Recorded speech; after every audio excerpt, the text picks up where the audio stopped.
Son las 3:11 de la madrugada y algo dentro de ti acaba de morir sin previo aviso, sin ceremonia, sin testigos. No hubo funeral para despedirlo.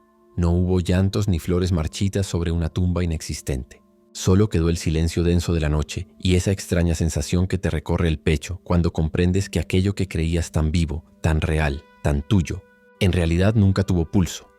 Lo que buscaste durante años con una desesperación silenciosa acaba de evaporarse como el humo de una vela recién apagada. Y ahora estás aquí, todavía respirando con el corazón aún latiendo en tu pecho, pero completamente diferente. Algo fundamental se ha roto, alguna certeza se ha disuelto, y en el espacio vacío que dejó solo queda esta presencia extraña. Este estar aquí sin saber exactamente quién es el que está. Existe una muerte de la que nadie habla en los hospitales. Una muerte que no aparece registrada en ningún certificado médico, ni es llorada en ningún velatorio. Es la muerte del yo, ese personaje meticulosamente construido que creíste ser durante toda tu vida. Esa historia que te repetías cada mañana frente al espejo mientras te convencías de que eso eras tú.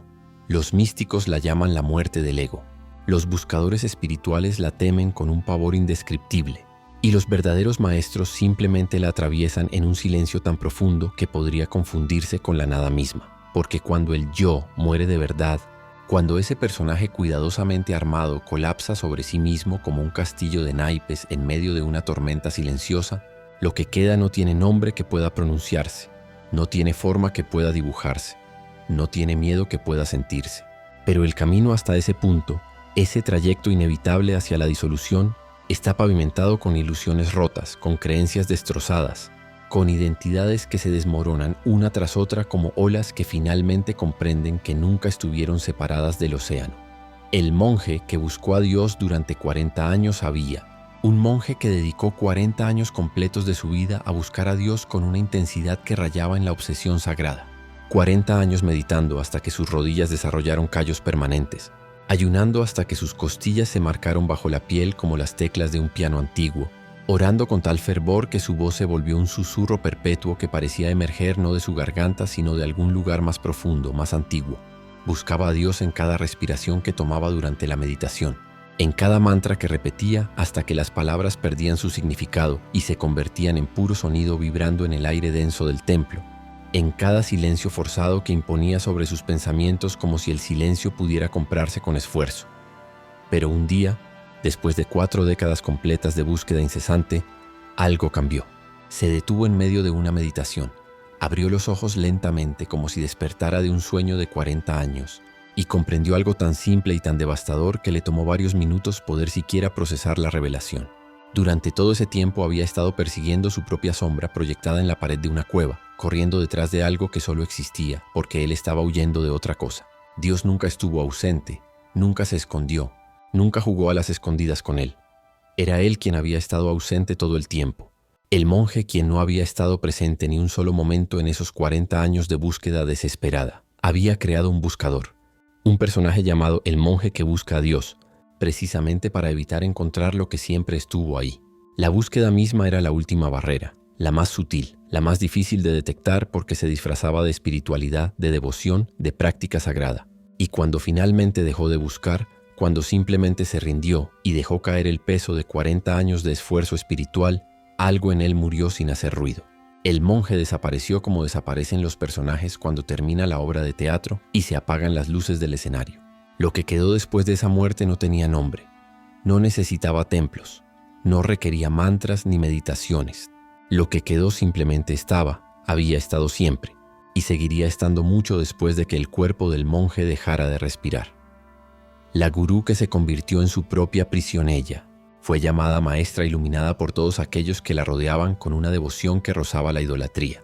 Tenía miles de seguidores dispersos por todo el mundo, libros publicados en 30 idiomas diferentes con sus enseñanzas sobre el despertar de la conciencia, retiros de silencio en Bali donde la gente pagaba fortunas solo por estar en su presencia durante una semana. Todo el mundo quería algo de ella, su bendición pronunciada con esa voz suave que parecía venir de otro reino, su mirada penetrante que supuestamente podía ver directamente dentro del alma, su toque en la frente que se decía podía despertar la kundalini dormida.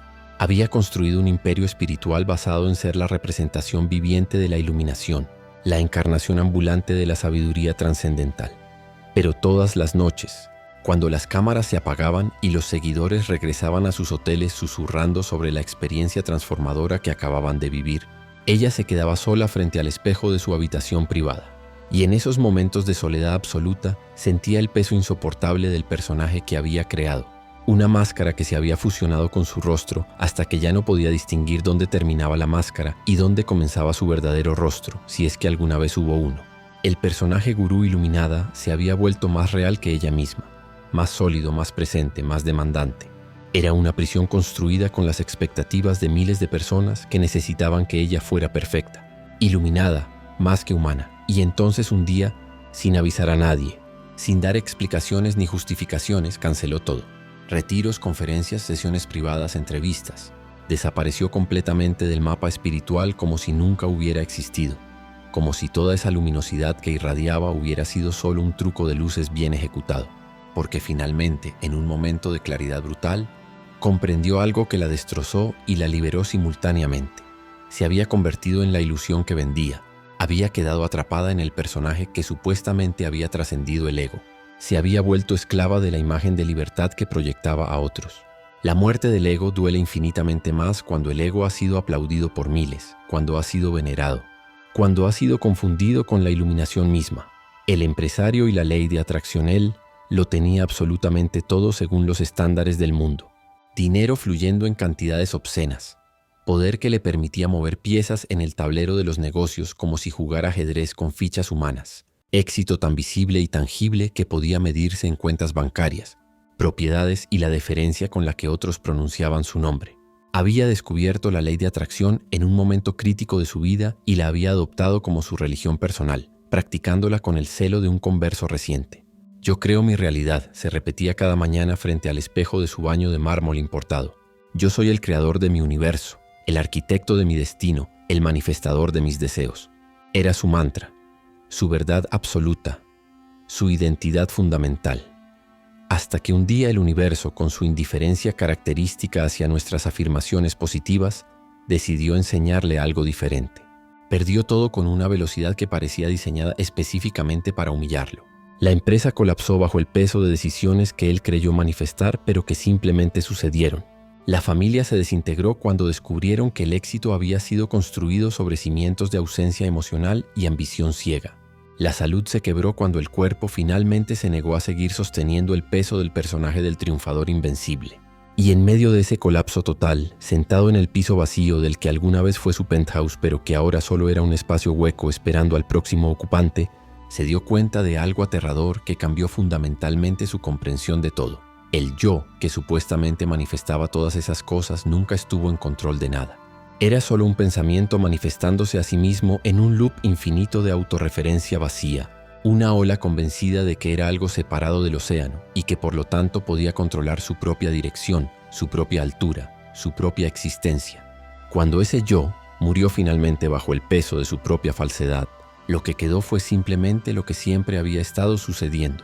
La vida viviéndose a través de esa forma particular llamada él, sin necesidad de un controlador, sin requerir un creador, sin un yo al timón creyendo que dirigía el barco, cuando el barco siempre se había dirigido solo, él. Seguidor que perdió su maestro, él había entregado su vida completa a un maestro espiritual con una devoción tan absoluta que rayaba en la disolución total de su voluntad individual.